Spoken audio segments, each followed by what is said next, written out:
ได้หน่อไม้พี่น้องมาเห็นมีควายเขาเจ้านี่โอ้เลี้ยงตามบ้านเลยเนี่ยพี่น้องทางยางก็ได้น้ำไหลไผ่สว่างไผ่พาก็ได้ปูนให้ทางกันเนี้ยเพื่อจะได้มาเห็นผู้ชาวงามไม้บาดยามค่ำนะยามหนึ่งแรก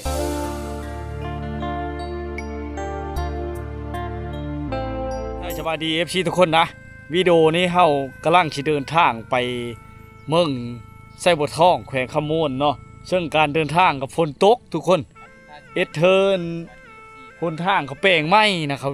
เช่นทางตะกี้เลยเขาเฮ็ดเช่นทางยุทธชาติที่แม่นเช่นทางเลขที่13เพิ่นแปลงมันโอ้ลำบากหลายพี่น้องเลยที่ต้มมาได้ชั่วข้าวเลยนะ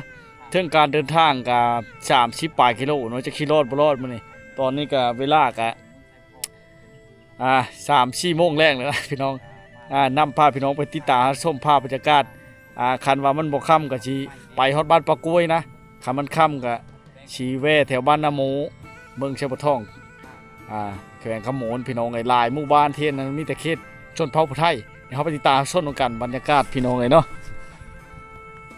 แต่ว่าเส้นทางนี้โอ้โหใหญ่พี่น้องระดับ10 เมตรเนาะ8 เมตรหรือ10 เมตรขึ้นไปพุ่นแหละการเดินทางในครั้งนี้เราก็จะไปสัมผัสวิถีชีวิตของชนเผ่าผู้ไทยทั้งแขวงขโมนเมืองไส้บัวทองบ้านปะกล้วยหนองบ่อนถึงเราจะเดินทางไปครั้งทวิตเลยนะแต่ว่าฤดูฝนแล้วมันก็ฝนตกคนทางลำบากหลายทุกคนดังที่เห็นนี่แหละทางล้มพุบล้มภาพเขาแปลงทางไม้บ้านเมืองมีการพัฒนาเนาะเขาก็แปลงทางไม้โอ้ยลำบากหลายพี่น้องเอ้ยนี่แหละคือดังที่เห็นเนาะโอ้บรรดาชาวบ้านเขาเจ้าก็ได้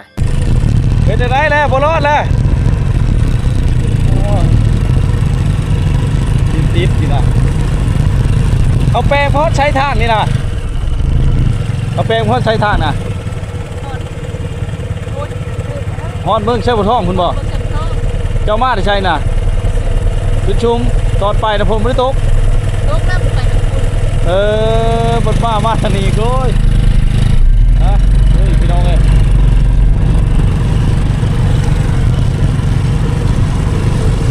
เขาทางดินแดงดินดะมาถมเฮ็ดเธอหนทางลำบากหลายนะฝนตกหากโอ้ยเต็มอุดรูดได้จีมไปน้ำพร้อมนะบางบ่อนแต่ว่าเพื่อประชัมพัฒน์วิถีชีวิตของเผ่าผู้ไทยชมบรรยากาศในยามแล้งๆพี่น้องและกับวิวภูเขาที่สวยงามเนาะป่าไม้ยังคงอุดมสมบูรณ์เขตนี้ชนบทเขตนี้ใกล้ชายแดนของเมืองวิลาบุรีนะแล้วก็ไปกันที่งานเช่นเก่าเช่นเคยมันนี่เบ้าดวงพี่น้องเลยนี่แหละขึ้นภูลงภูขึ้นเขาลงเขาบรรยากาศยามแรงๆมาให้พ่อแม่พี่น้องในบ้านที่ตามรับชมย่อมรับวิวธรรมชาติงามหลายหมู่บ้านแห่งนี้ส้มดินแดนขาวๆสาวงามพี่น้องสาวผู้ไทยเขตเมืองวังก็ยังเป็นเขตเมืองวังอยู่ผู้ไทยทั้งขโมนก็ได้พี่น้องเนาะมันเว้ากันง่ายสัมผัสกับวิถีชีวิตตอนนี้เรากำลังเดินทางเข้าสู่หมู่บ้านน้ำดิบเมืองวิลาบุรีแขวงชนเขตเป็นบ้านชายแดนติดกับแขวงขโมนนะหมู่บ้านนี้ก็ได้เป็นหมู่บ้านที่ห่างไกลซอกเล็กแต่ว่ามีเฮิรนหลังใหญ่นะแล้วก็มีเฮิรนบูฮ่านพร้อมหมู่บ้านแห่งนี้พี่น้องเอ้ยตาหน้าแต่หนทางนี่แหละพี่น้องถ้าฝนตกเลยเฮ็ดเฮยุ่งยากเพราะว่าเขาแปลงบ่ทันแล้ว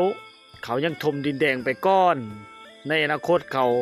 การชิปูทางยางเลยพี่น้องเฮ็ดให้สะดวกสบายและต่อไปเนาะนี่แหละดังที่พี่น้องเห็นนั่นแหละเฮาเดินทางกะเดินแล้วเดินอีกเดินเลยไปได้หนทางกะ30 ปลายกิโลเมื่อนี้บุกเบินเพื่อชีวิตนี้เฮากะเฉลี่ไปทั้งบ้านพ้นค่ำนี้เกี่ยวใช่พวกแหละหน้าหมูลัดอ้อน้ำกระโปแล้วก็ลุยทางขี้ตุ่มนี่ต่อยพี่น้องเอ้ยได้การชันจรย่ำพลก็คือเห็นอะไรเริ่มลำบากแล้วพี่น้องตกเข้ามาย่ำพลลำบากแล้วนะเพื่อจะได้เห็นผู้สาวงามมีแม้นง่ายพี่น้องมือตื้อเตะนี่แหละเบื้องหลังของการไปสัมผัสวิถีชีวิตชาวชนบทบางพี่น้องอาจจะบ่เคยหูเคยเห็นบางพี่น้องอาจจะบูจักชว่ามันลำบากชำใดเนาะไหนพี่น้องเอ้ยลุยแล้วลุยอีกลุยเรื่อยๆไปเนาะสัมผัสบรรยากาศวิถีชาวบ้านเลาะไปบ้านนั้นและเลาะบ้านนี้ วันนี้เขาก็เดินทางแต่ชุดชุมเมืองว่างมาที่แล้วก็ต่อมาบ้านหน้าอ่าบ้านหน้าสู้ต่อมากับบ้านน้ำดิบโตนน้ำคุกคลุกมาพี่น้องเลยเพื่อชิฮอดบ้านลึกลับอันนี้ก็การบ้านน้ำดิบมากเข้าก็ขึ้นเข้าชูหมู่บ้านโพนค่ำเนาะบ้านนี้เขายังพัฒนาได้มากตามติดชีวิตถ่ายทอดชึกชายเฮียนหูหมู่บ้านแห่งนี้เป็นหมู่บ้านที่ติดกับภูเขาหุบเขาได้วิวงามได้หมู่บ้านนี้พี่น้องเอ้ยบ้านโพนค่ำเนาะนี่เฮากะลิทางขี้ตุ่มนั่นก่อนน้อยนึงก็เอาพี่น้องเพราะวิวภูเขาที่ช่วยชดงดงามได้เขตนี่หมู่เป็นบ้านห้างหลังคาเฮิรนนี่ห้างกันได้เป็นหมู่บ้านที่ได้ไฟฟ้าแล้วหมู่บ้านนี่กับพี่น้องเอ้ย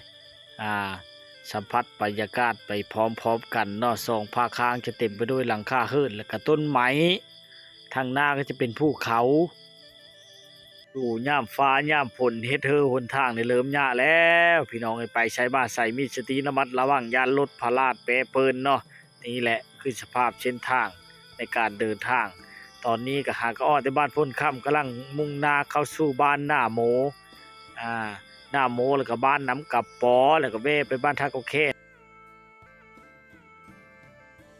หาเอาช่างเลยหากระปูหน้าวะล่ะ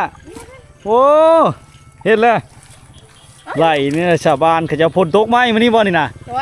โอ้ผู้มาน้อยก็มาน้ำเนาะได้บ่ล่ะเนาะเธอได้หอยพร้อมโอ้หอยขี้กระต่ายข้างในได้นี่พี่น้องดูแต่ชื่อเนื้อนี่บ่โจมน้องโจมโอ้มากับผู้ชายแล้วนะน้ำตื้นๆนึงพี่น้องเลยโหหากระปูได้เลยเนาะได้เลย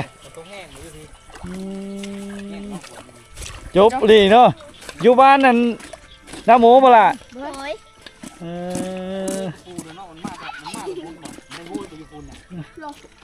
โอ้ป่ามันขึ้นน้ำบ่ล่ะฮะโอ้ได้เนาะชิลากีบเนาะมืดต่ำชื่อมะฮุ่งเนาะคนทางก็เจ้าเฮ็ดไม้นะทุกคนเฮ็ดให้รถนี่เฮามาเฮาก็วิดน้ำใช่แล้วนี่อุดรูดอยู่พี่น้องเลยนะสภาพรถเถอะใครจะตีนน้ำเฮานะจะวิวภูเขางามใกล้จะเข้าชูบ้านนาหมูพูดเลยพี่น้องเป้าหมายมันนี่คือบ้านปลากล้วยนะเนาะเนี่ยเด็กน้อยชาวบ้านในชนบทนี่ดุขยันพี่น้องหลังจากฝนตกแล้วฟ้าลงฝนสวยงามเสมอเขาจะก็ไปเก็บกระปูเก็บหอยเอาเมื่อกินชูเขาอีพออีแม่นี่เลยชาวผู้ไทยเขาดุเท่าไรพี่น้องเฮ็ดไข่ข้าวหมูนเนาะไก่ชิได้ดำหน้าแล้วทุกคนบนในฝนตกเลยทุกคนเลยชมบรรยากาศเข้มทางแล้วชาวบ้านเขาหากระปูหากระมุงหน้าเข้าสู่บ้านหน้าโมเมืองไส้บัวทองแขวงคำโมนเป็นหมู่บ้านที่ติดจอดกับไส้แดนเมืองเวลาบุรีแขวงชันนักเขตได้หมู่บ้านนี้กาสะดวกสบายไปอีกแบบมีโคนี่โคข้ามแม่น้ำโมได้นี่ทุกคนยาว30-30 ปลายเมตรนี่แหละเนาะหลังจากนั้นความโคมาแล้วเฮาก็จะได้เลี้ยวซ้ายเนาะเลี้ยวซ้ายมาทางฮอดบ้านนั่งกระปอกก็จะมีโคอีกโคนี่ก็40 ปลายกิโล40 ปลายเมตรพี่น้อง40 ปลายเมตรเต็มทั้งเด้อยาวคักได้รถก็ได้แต่8 ต้น7 ต้นหรือ8 ต้นหรือ5 ต้นอย่างนี้แหละรถนะบาทนี้แห้งยากคักบาทในทางที่ตมเอเลพี่น้องมุ่งนาเขาชูโคลายได้เคนนี่มิแต่โคยาวๆพี่น้องลูกทึดลายแต่ว่าบอกกว้างเปล่านะรถดามไม่ไต่บ่ได้แล้วรถแก้ดินแก้ให้แก้ทรายตรงนี้ลงมุ่งนาเขาชูทางเนี้ยเช่นเก่าเช่นเคยพี่น้องบาทนี่เหลืองเนี้ยคักเนี้ยแน่เนี้ยแท้เนี้ยว่าเพื่อชิฮอดบ้านผู้แช่ผู้สาวเผ่าผู้ไทยเขานี่มีแม้นง่ายเนี้ย ยะชำเลือฮักก็ไปยะชำเลือฮักก็ลุยย้อนความมักมักในธรรมชาติได้ยินข่าวว่าธรรมชาติงามเมื่อวานนี่โอ้รถเขาก็ได้ไปยะขนาดพี่น้องเฮ็ดรูดอยู่นี่โอ้จักสิรอดบ่รอดนี่ขนาดใช้เลข1ได้ใช้เกียร์1ได้ไปนี่โอ้โธพี่น้องเกือบเราล้มนะนี่จนเว่ไปทั้งตีนหน้าไปทั้งหลังตีนหลังไปทั้งหน้าพี่น้องเอ้ยนี่แหละสภาพหนทางแปรเปินเนาะหนทางเที่ยวแปดเปินเตรียมเทแต่ขี้ตุ่มย้อนว่าเขาเฮ็ดทางไม้เลยพี่น้องบัดเขาลงยางนี่ก็สะดวกสบายแล้วอันนี้ตอนนี้ยังเป็นดินดาอยู่เธอมันยุ่งยากนี่ก็ชูต่อไปเพื่อสิฮอดพี่น้องเลยเนาะบรรยากาศนี่แหละเฮ็ดเธอยุ่งยากอะไรย่างพี่น้องเป็นอุปสรรคหลายได้ผู้เลิกบ่ฮู้เลยคือเห็นนั่นแหละชีวิตคือการเดินทางรถกระมุ่นมีปีปูนมดเว่ป้าทั้งหลังอีกแล้วพี่น้องเลยมันบ่เป็นง่ายจีมเหมาะพร้อมตีรถก็ได้ทั้งจีมทั้งอย่างหลายอย่างอุปสรรคในการเดินทางมันมีหลายกรณีบางคนโอ้ยว่าฉันไปหาผู้แช่ผู้สาวอันนี้ไม่แม่นง่ายเพื่อจะได้พบพอผู้แช่ผู้สาวพี่น้องหลายบ้านหลายเมืองหลายแขวงก็เฮ็ดเธอยุ่งยากในการเดินทางการสัญจรไปถ้าฝนตกแล้วก็สัญจรยากพี่น้องเพิ่นกำลังพัฒนานะแต่เช้าฮอดค่ำไปสิชื่อเมื่อบ้านนั่นนี่นะใช้เวลาอยู่บ้านแกงมื่นพี่น้องเนาะก็แห้งมื้นคักบ่ายลุยแล้วยอดบ้านละไปรถเขาจนโมเที่ยวดูย้อนว่ามันทางยากหน่อยมีรถเลยนี่2-3คันนึงไปย้อนว่าทางยากนี่แล้วไปใช้มาใช้กันยากรถมาย่ำคุณแล้วก็แลนกระโดดโดดดินลำบากหลายนะถ้าฝนตกก็ใครแน่นี่ฝนตกโอ้ยลำบากขนาดได้รับเฮ็ดเธอไปใช้มาใช้กันยากเป็นธรรมชาติของบ้านเฮานี่ปกติของมันถ้าลงยางง่ายในอนาคตเขาลงยางโอ้โตงูติดทางเลยตันทางหัวก็ได้แต่พี่น้องเอ้ยคุณที่ฮอดที่ไก่กูทองแสงขมดเส้นทางชุดโหดพี่น้องมาฮอดกับผู้โอ้จักอีช่างจะได้เมื่อในจีหมดแล้วพี่น้องผู้เต็มอยู่มาฮอดแล้วบ้านปากกุยเมืองเชียงทองแขวงขโมนนะถึงจะมาครั้งแรกครั้งทับอิฐพี่น้องเนาะมานี่เนี่ยมันเป็นครอบทางอย่างนึกจากว่าเขาเอ็ดเข้ามานะพี่น้องก็บอกว่าชาวบ้านเขาเอ็ดเองบนเรือนั่นเลยเนาะนี่พี่น้องเลยทางนี้จะลงไปวัดเนาะนี่เนาะที่เป็นวัดทำไมพี่น้องไปฮักกมาครั้งทับอิฐยังเป็นชอบหูทำเฮียนเนาะเดียวสักถามจากชาวบ้านเนาะพี่น้องเนาะไปเข้ามาแล้วก็เป็นหมู่บ้านที่สงบมาชุดอยู่นี่ทางอย่างกันนี่ชุดพุทธอยู่นี่เลยพี่น้อง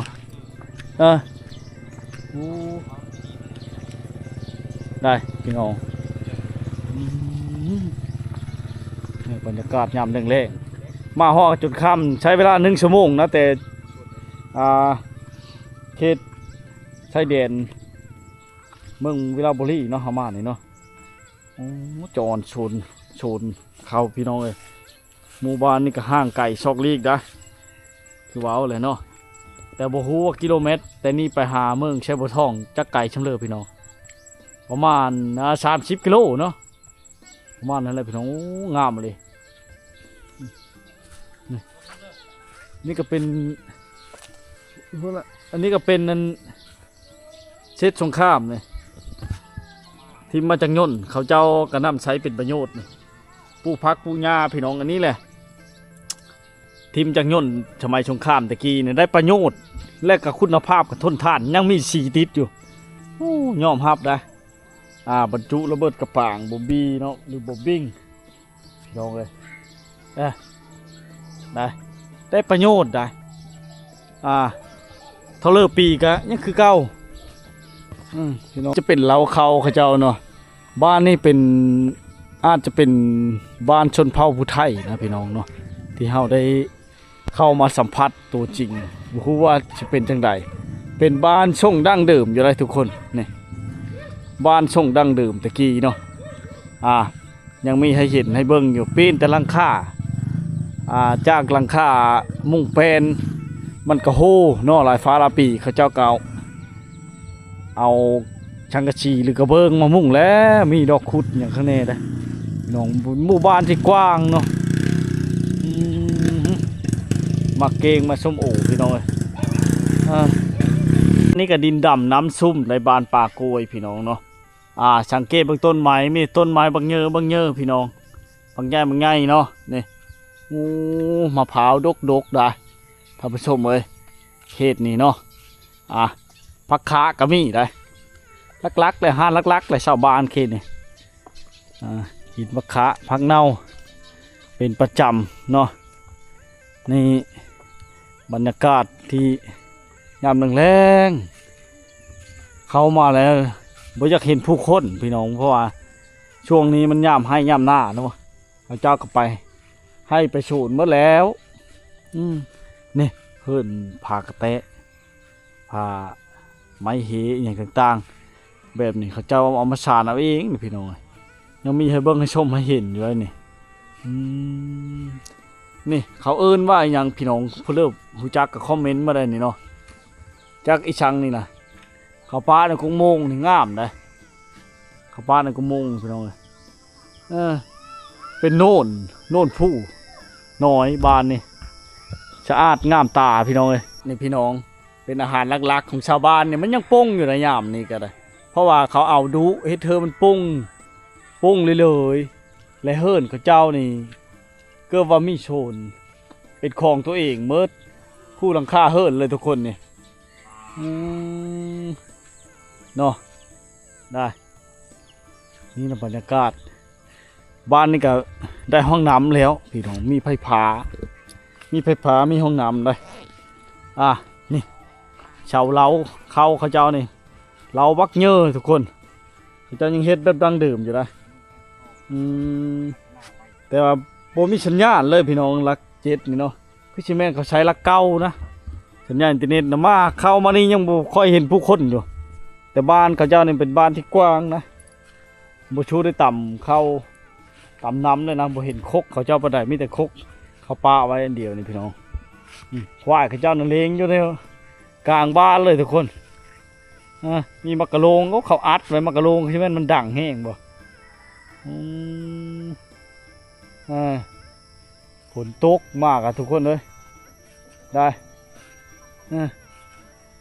เราจะได้มาฮอดจอดถึงเป็นเฮิร์นดั้งเดิมได้นี่มีรถไถนาเฮิร์นดั้งเดิมพาไม่เฮพี่น้องเป็นแต่หลังคาเป็นสังกะสีหมดแล้วนะอันนี้จะเป็นเฮิร์นเฮิร์นหลังใหญ่อันนี้จะเป็นเฮิร์นโคพี่น้องเลยเนาะยังมีจานดาวทิมเบิ้งโทรทัศน์อยู่ได้นี่พี่น้องเผามีต้นดกพี่น้องเลยมาเห็นนี่ควายเขาเจ้านี่โอ้เลี้ยงตามบ้านเลยเนี่ยบางตัวกระจ้อยบางตัวกระพี่เนาะอิงตามยากำลังปงไม้เขาเจ้าก็ลืมเกี่ยมเข้าสู่การนั้นดำหน้าปีได้พี่น้องเลยเนาะสบายดีเฮ็ดพี่เลิศนะชมวายเดี๋ยววายไปแต่หน้าบ่อยู่วังวิลาพูดเจ้าน่ะอยู่บ้านเลิศวิลาน่ะโคงะหูจักเคยไปอยู่บ้านโคงะพูดแหละไก่บ้านนั้นกกตองบ้านนั้นไปพูดเลยเนาะกกตองโคงะหน้าผู้หน้าเมืองเชนหน้าชิงเล่โอ้มาไก่เอามามื้อนี้แล้วบ่น่ะ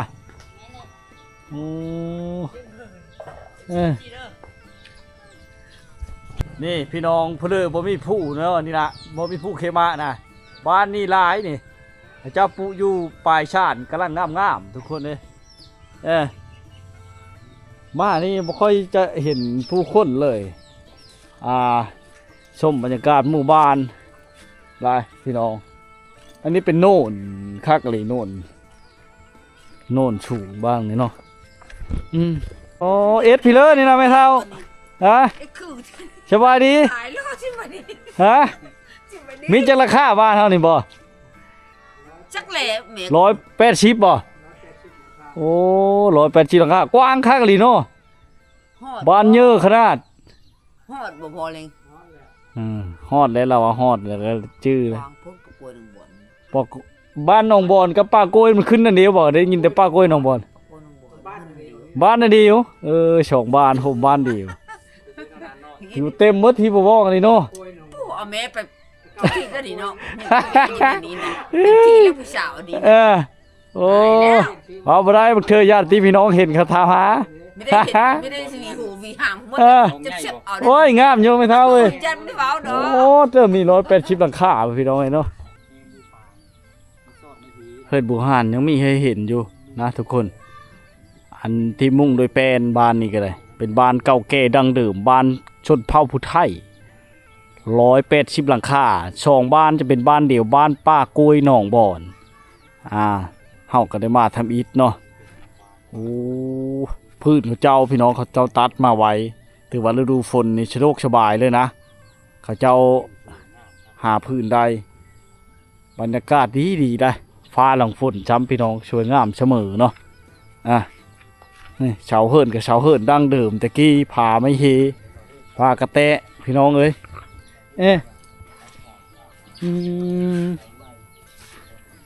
เขาใช้น้ำไดได้พี่น้องหมู่บ้านนี่เขาใช้น้ำไดพี่น้องเอ้ยเนี่ยกินแรงเนาะโดย มีได้ไปไหนไปหน้าบ่โอ้ยหน้ากับท่านได้ดำเนาะหากระไถโอ้ยังกินน้ำอูตั้งเดิมอยู่บ่ล่ะเชื่อน้ำอูน้ำเย็นเนาะผู้ไทยห้าวพี่น้องเอ้ยยังใช้ดั้งเดิมอยู่นะแต่ข้าวแต่กี้เห็นบ่มีตู้ย่อตู้เย็นบ่มีนักก็ใช้อูน้ำเย็นนี่แหละพี่น้องเอ้ยคือบ้านแม่เฒ่านี่แหละนี่เชื่อพ่อเฒ่าแปลวโง่แล้วบัดนี้เนาะล่ามกินแล้วยามแรงๆเลยพี่น้องเอ้ยเนาะนี่ละบรรยากาศนี่โซนนอกค่าโซนป้ากุยนี่หลายพี่น้องเอ้ยเฮ็ดดีขนาดยานสัตว์เล้งเลยมันเข้ากินโง่ควายอีอย่างต่างๆเนาะต้นไม้หลายมีต้นบางใหญ่พี่น้องเอ้ยมาอยู่หมู่บ้านนี้อุดมสมบูรณ์ในเฮิรนกันหลายหลังใหญ่หลังน้อยหลักๆคือไม้แปนเฮิรนไม้แปนอีอย่างต่างๆเนาะส่วนหลายจะเป็นเฮิรนไม้แปนพี่น้องเอ้ย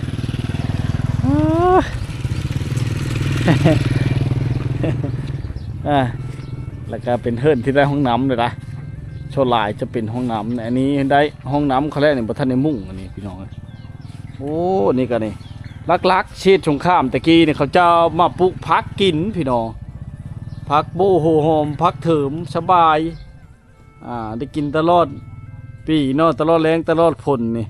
รักกะรักไม้แกลลอนไรพี่น้องเลยโอ้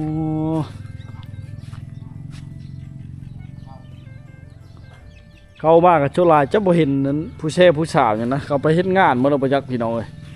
เนาะบ่ฮู้เลยแต่ว่าเป็นหมู่บ้านที่ดั้งเดิมเก่าแก่สงบสุขเฮาได้มาอยู่นี่ถือว่ามีทางธรรมดาและทางอย่างพร้อมได้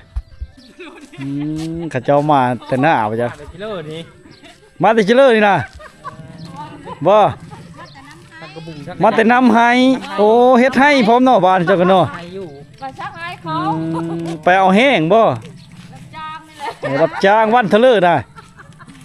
บ่วันทะเลเชนชาม แสนสามนี่จะมีแล้วเนาะ เชนชาม10,000กีบพี่น้องเอ้ยเกือบ200เกือบวันละ200บ่ได้ซะบ่ได้วันละ200 100ไปกับบาท ชิโร่เหินอยู่ชิโร่ โหย่างเราพุ่นได้พี่น้องเอ้ยนี่แหละชาวบ้านเขาเจ้าเนี่ย ไปเอาแห้งดีว่าฉันเอาแห้งก็ได้จ้างเงินได้บานเขตนี่พี่น้องเอ้ยสักกาสักลุงให้นำให้นะบานเฮาเอิ้นว่าเอิ้นนำให้พี่น้องเอ้ยไปนำให้ช้อยเดียวโอ้เป็นบ้านที่กว้างแนมไกลๆมีแต่ภูเขาทั้งหมดพี่น้องมีวัดว่าห้ามได้บ้านนี่เลยวัดที่กว้างใหญ่โอ้หมู่เขาเจ้าพี่น้องไอ้ป้อยเลยนะบ้านนี่กะบัดฮอดย่ามดำหน้าจังน้อยเพื่อนนี่ตอนนี้กำลังนำเข้านำให้กาเกียมดำหน้านะเขาล่อท่าฝนตกพี่น้องเนาะคันฝนตกแล้วเขาก็ดำหน้าเช่วๆแล้วเขตนี่กับพี่น้องเลยป้ากล้วยเป็นบ้านที่ได้ทางยางเลยนะพี่น้องนะทางยางเฉพาะอยู่ในบ้านยับเอาเนาะกับบ่มีนะบ่ได้โทรบ้านเนาะถือว่ามีความเจริญรุ่งเรืองในชนบทเขตนี้ได้พี่น้องไอ้เมืองใช่บ่ท้องนี่หนทางนี่อันนั้นกับพลตกก็ชื่อที่เฮามาเนี่ยกับพลบ่ตกนี่ก็สะดวกสบายได้กับพลบ่ตกได้กับพลบ่ตกนี่สบายชุดแล้วพี่น้องเขาเฮ็ดมือนะบ้านมือมีการพัฒนานะเขาปลูกพักกินถึงพี่น้องชัดก็ยื้อบ่ถึงเนาะสูงเฮ็ดไปเลยนะบ่ได้เพื่อกินแรงนะเข้าแล้วพี่น้องเอ้ยเขาอายนะเขาไม่เคยพบจะแช่ว พบมันนะพี่น้องนี่หลังนี้ยังมุ่งด้วยแปลนอยู่ได้พี่น้องโอ้เฮิรนนี่ช่งดังเดิมได้ดังเดิมตะกี้โอ้ย่ามนี้ก็ยังมีมะม่วงอยู่พี่น้องน้องทุกคนนะมะม่วงดกได้นี่มันเป็นคือจะไม่มันเป็นล่าสบายดีโอ้เอ็ดพี่เลยไม่ได้เอ็ดเพอไม่มีเนเอ็ดเนาะโอ้กว้างหลีบาทเจียวพลึกย่างจนเมื่อยังมาหอบอยู่180ราคาป่ะป๊อดเถอะกว้างคักพี่น้องไอ้โอ้เดี๋ยวนี้ก็จักบุหัวเขาเจ้ามาเอ็ดเนี่ยนั่นนี่พี่น้องได้พี่เลยนี่นะได้หน่อไม้โอ้อาหารลักในหน่อไม้ก็แซ่บเลยเนาะผู้นั้นได้ฉาล้างหน่อไม้บ่นะกะได้หน่อไม้พี่น้องล้างปลาไปหาเชื่อหน่อไม้นะบ่ไปหาเชื่อหน่อไม้นะหาอยู่หน้าผลบ่ตกนอนดำได้หน้านะยังมาท่านได้ดำช้ำยังเขาก็ได้น้ำซ้ำเขาก็ได้นำไปทำไมบอกอาหารลักชาวบ้านผู้ไทยนี่พี่น้องกินหน่อไม้แกงแรงกันเนาะแกงเชื่อปลาคาพังเน่าได้กระปุกแดงเชื่อแห้งเชฟมีบ่แถวนี้กระปุกแดงบ่ได้อยู่แต่ไม่ได้ไปหาไม่ได้ไปหาเนาะแกงคักเลยต้นไม้นี่เห็นได้แล้วดอกปูแดงเนาะนี่แหละพี่น้องเลยอาหารลักของพี่น้องในชนบทยังไม่ทันดำหน้าบ่ดื้อดำนี่จะไปจับโง่บ่ฉีเข้าเดินเข้าแล้วเชือกข้าวนั่นยังลำไส้อยู่แถวนี้เนาะโอ้เขาเจ้ามาแต่หน้าได้ฮะเนาะเต็มขั้นรถไถได้หลายคนเนาะรถไถเนาะได้รถไถหน้าพี่น้องเลยกามันต้นพร้อมนะทั้งลูกทั้งเต้ามักลูกมักลายนี่แหละบรรยากาศชนบทเขาเจ้าจะใช้รถไถหน้าทุกคนเนาะเพราะว่ามันลากแก้ได้หลายคนไปกับเชื่อน้ำมัน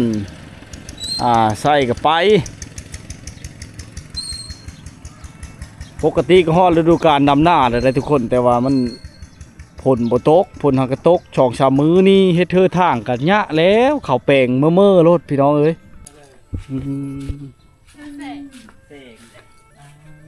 ชื่อเสงชาวเสงพักกันมาแต่เชลเลยลึกกำลังสิไปเชลอย่าไปดินอย่าไปดินที่เลยไปดินท่าไปลินท่าที่เลยท่าที่เลย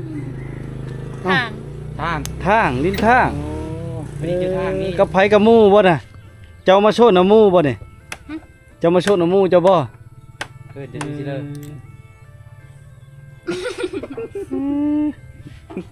ม ไม่ได้ไปดำหน้าบ่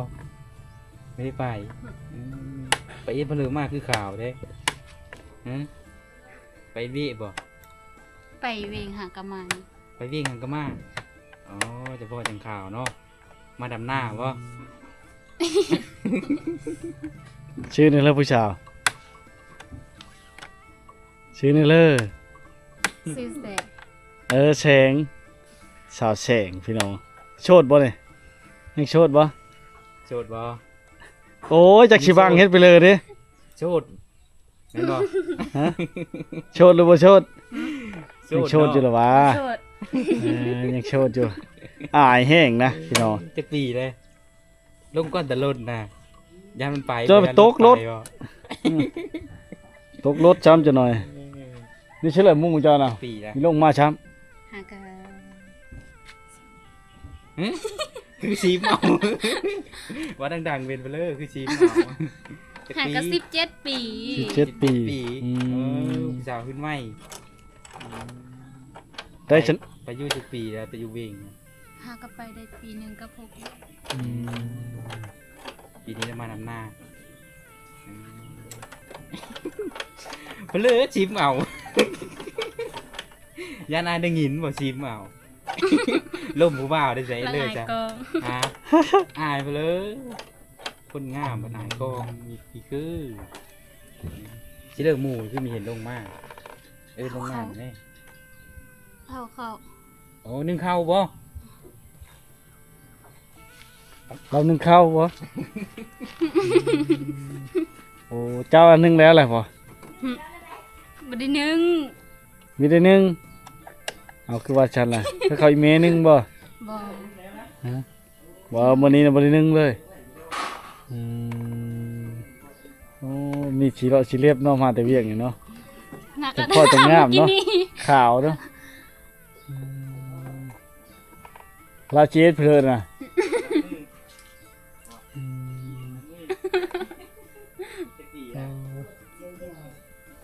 17 ปีกันอืมชาวผู้ไทยเขตเมืองวังพี่น้องเอ้ยขึ้นกับเมืองวังนั่นตะกี้ชื่อได้เด้อผู้สาว ซื้อสุดท่า ชาวชุดท่าชาวผู้ไทยงามพี่น้องแล้วล่ะนึ่งข้าวนะพากับบรินว่ายน้ำบรินนะลินเชื่อ ไปดีเจอไปไปได้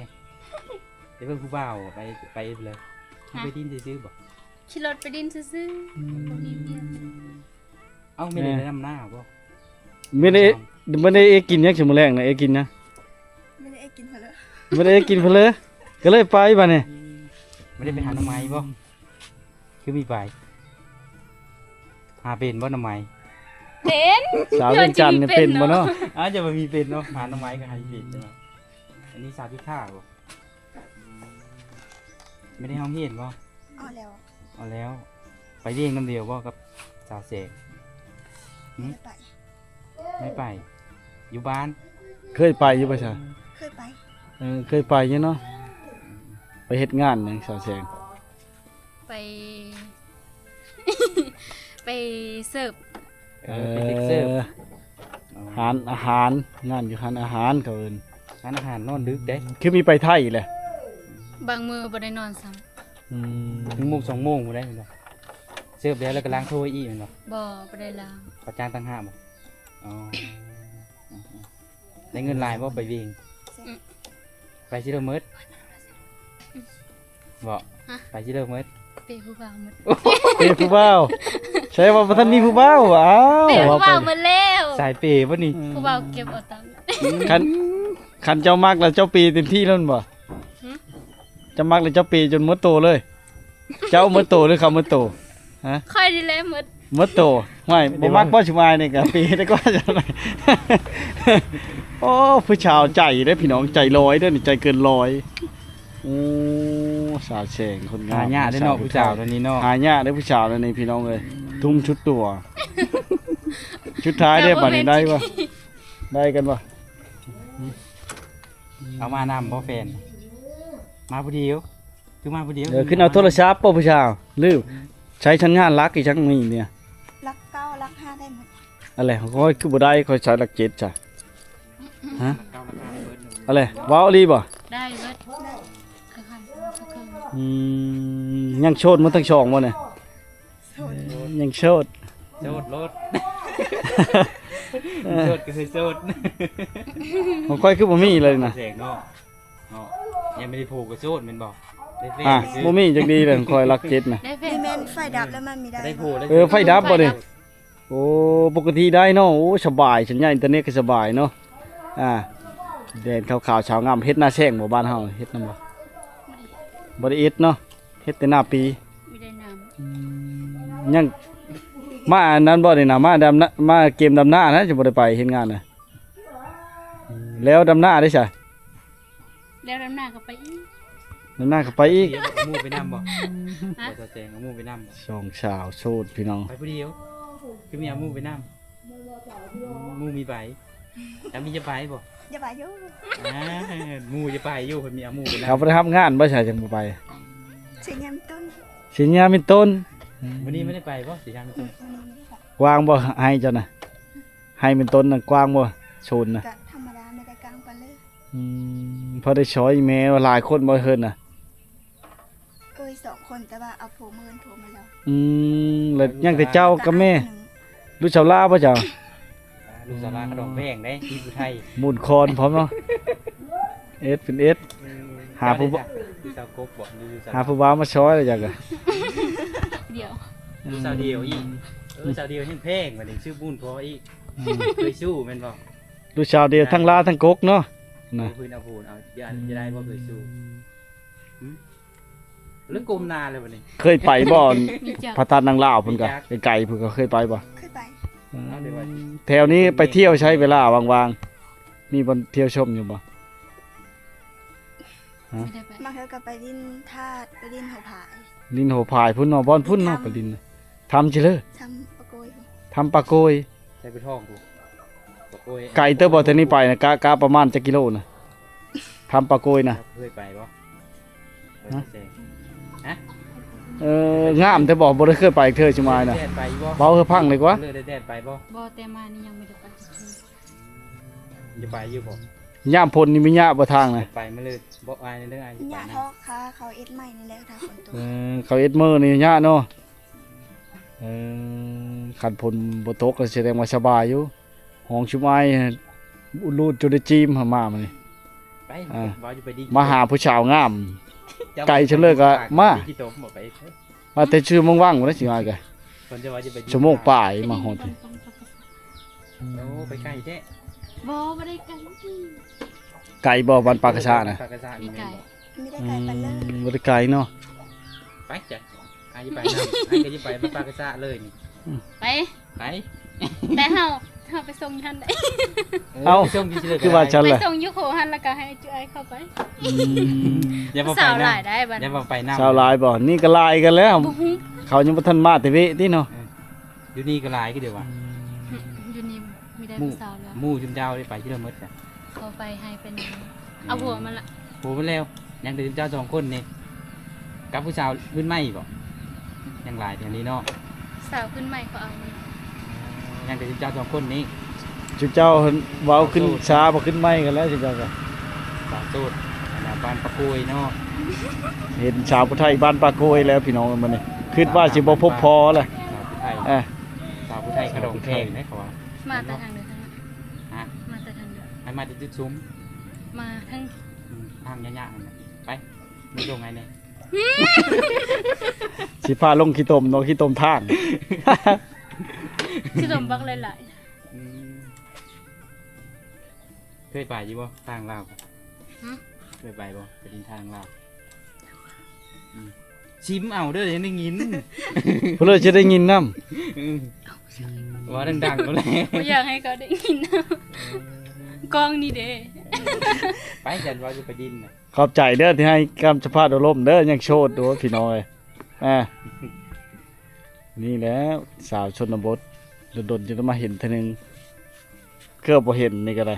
เห็นตอนแรก จุไม่มีเห็นจุไม่ว่าจะมืดเลยกับสาวเปลือวะ มีแต่ผู้งามๆพี่น้องชาวเชงกับชาว ชุดท่าบอกเขาไม่ด้วย สุดทา ชุดท่า สาวชุดท่า สาวแสงคนงาม มือพอมือขี่ชนะอาย จักชีวิตไปวิทย์มาจะมันร้อยมาแล้ว กลางเกินเนาะ เกินบ่ เขิน ออก เขิน ครั้งแรก เขินผู้บ่าวแล้วพี่น้อง ได้เล เด้ ย อ แข่งได้ฮอดดูได้หายมาได้เลย ได้อยู่ติบอกได้อยู่ติ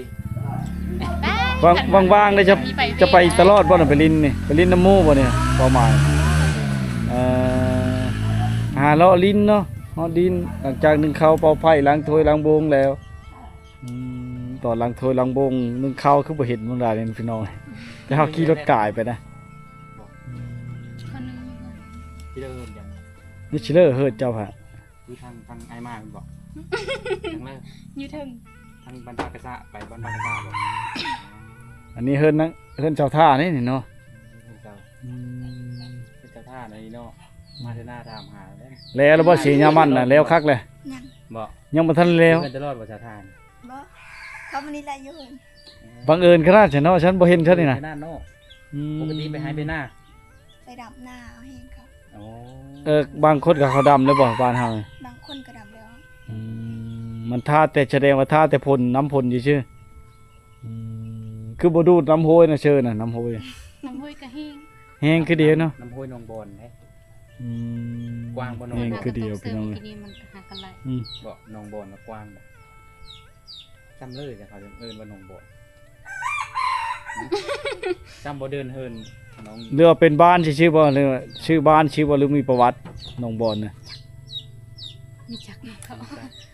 จักคือกันเนาะ เว้าก็ซีมเอายันทุกว่าได้ยินเสียงเสียงแล้ว หาลักเก้าเนาะลักเก้าก็ได้บ่ ได้ ได้มันทั้งสองแสดงว่าไผดับนี่ที่เรียกมันบ่ได้นี่โอ้โชคดีหมู่บ้านในไผอย่ามาอยู่เนาะพี่น้องทางยางก็ได้น้ำไหลไผสว่างไผพาก็ได้สัญญาณอินเทอร์เน็ตก็ดีจับสิโทรหาชาวแสงชาวท่านี่เนาะชาวเวียงจันทน์ครับขึ้นไปพุ่นกับว้าวผู้ไทยนี่บ่ขึ้นไปพุ่นกับว้าวผู้ไทยบ่ บางคำเขา เขาก็เข้าเจอเขาอยู่เนาะบ่ได้ขึ้นไปเฮ็ดงานอยู่ไทยบ่เป็นนั่นเลย ไก่โพดซ้ำนี้ก็ยัง ขึ้นฮอดบ้าน ซ้ำนี้ก็ยัง อ้าว บ้านแล้ว ถ้าเอาผู้พัด ไปแห่งเต้ เพิ่นแต่งขึ้นมาเฮิรนไปเจ็ดนั่นเลยบ้านน่ะสิบ่ให้ห้องท้องแต่ว่าแต่ละมื้อนะ ให้ห้องท้องแต่ว่ะเอ้าผู้ไปต่างประเทศผู้บ้านนี่แต่เขาแต่งมาเฮิรนเฮ็ดนั่นเลยค่าดองแพงบ่บ้านเฮานี่ชาวแชงชาวท่า แพงแล้ว แพง เดี๋ยวนี้มันทันสมัย บ เท่า อ เลย แล้ว30นะ วาวแล้วจักล้านใช่ เอาไปเลย ฮะ ฮะ 50 50 100 100 ล้าน ว้าวตุ๊กกระดอก100 ล้าน ค่ำได้ใช่ ฮะ ค่ำเด้ ครับดิ น้ำสับ ค่ำเด้ ข้ามมีเอาบ่ ฮะ ข้ามมีเอาบ่กระดอก เอา 100 ล้านน่ะ เอา เอ้ากระดอง100 ล้านแล้วก็ข้ามก็มีเอาข้ามก็มันแพงแล้วลุดลงซิข้ามก็มีเอา เอากระดองแล้วก็ย่าเอาเป็นเงินสดได้เป็นข้ามเลย ได้บ่ ได้แต่ว่าไม่ได้ผู้ว่า ว่าง่ายเนาะสาวแสงเนาะ หน้าผู้สาว ต้องกระดองอยู่นี่ จักแหล้วบางเธอบัดฮอดมักเขาแห้งพัดบ่เอาขะดองกระยาได้อายไปนำเลย เป็นแห่งติดสายปีพร้อมบอก ชายปีพามาได้กินชายปี ว่าพร้อม อย่าปีเลย อย่าปีเลย เปรี้ยว อ่า ถ้าสีชมพูเด้อแต่นะให้งามละเล็กเลยชาวชาวโชดพี่น้องเนาะสาวผู้ไทยเขตเมืองวังคือเก่าแหละเนาะเชื้อสายผู้ไทยฮะต้องเมืองวังอย่างเดียวถึง จาก จะเป็นเมื จา อก ง ที่พ่อซื้อใจกับผมอยู่ที่เลย ถึงจะเป็นเมืองแซ่บทองกันแต่ว่าไก่จะได้ชาวปลาย30 กิโลพอแล้ว รู้ พี่ จั น้ ก อง แต่อยู่เมืองไทยพุทธองอย่างเดียวซื้อสายผู้ไทยกับว่าพุ่นแหละเมืองวังแต่ตื่นแล้วกันนี่เป็นไทยอีกหน้าอยู่เกียรติเกียรติมันก็ได้ตื่นไป พอเลยได้น้ำเลยได้ดำแล้วน่ะเนาะ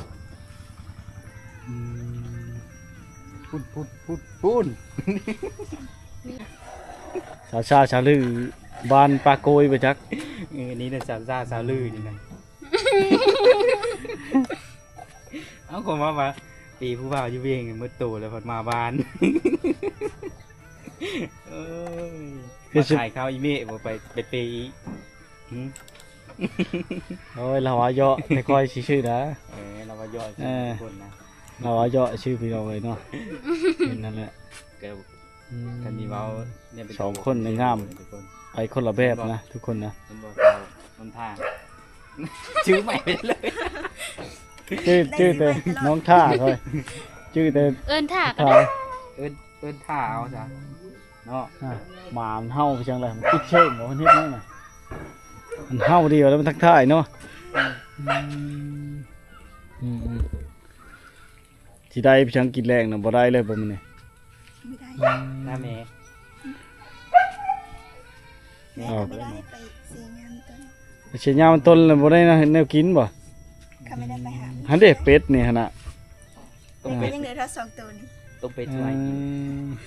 เดี๋ยวแตัวช่องโตนี่ จงบ่ จงไว้ไปเลยแซวมีนกินมื้อแรงนั่งเบิ่งหน้ากันไปมาโอ้เป็ด พี่น้องเอ้ยเนาะงามได้ชาวผู้ไทยนี่พี่น้องไปทางเลิกก็ได้เนาะดอกไม้บานยามค่ำนะยามแรงๆให้พี่น้องได้มาติดตามรับชมเป็นบรรยากาศที่ฝนตกหญ้าไม่ไหม้ทางกะยะเพื่อจะได้มาเห็นผู้ชาวงามในทางไม่แม้นง่ายพี่น้องล้มพุบล้มภาพนะล้มลุกคุกขานมา